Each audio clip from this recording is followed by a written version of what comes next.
先你呢架Suzuki 嘅 GSX 250R，係啊，試完有咩感覺咧？爽。形容下。個 engine brake 好似冇咗咁樣。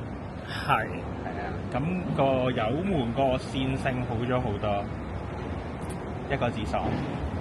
你呢架係腳車嚟嘅啫嘛？係啊，腳車嚟㗎。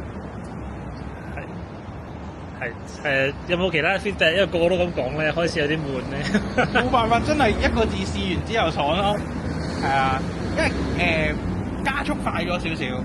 因為之前我都成日喺海濱嗰邊劈㗎。係啊，佢係上得快咗嘅。啱你話先，你話有嘅1000R 係改咗咩電腦啊 ？A Racing 電腦。係啊。佢呢嚿嘢裝咗之後，我覺得比 A Racing 個感覺係好好多。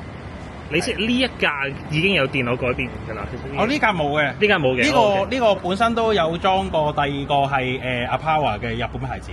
係啦，咁嘅電腦啦，咁啊連埋嗰個叫咩啊？嗰個咩Auto Sensor 一齊改晒㗎啦。係啊，但係個感覺冇呢一隻咁好。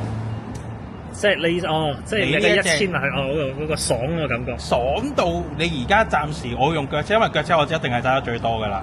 係啦，咁而家暫時你呢隻係爽好多嘅，因為我呢部都之前都改過另一個牌子嘅嘢，暫時而家個感覺，佢嗰陣時候改另一個牌子日本牌子嗰個變化唔係好大咯，但係你呢個變化就十分之大，可能要習慣一下先。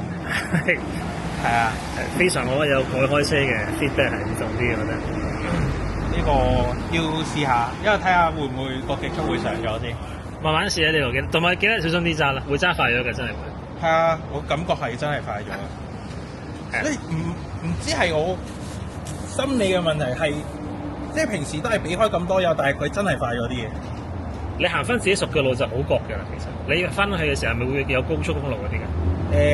我會啊。係啊，你會 feel 到嘅到時就。係啊。多謝先你個 feedback。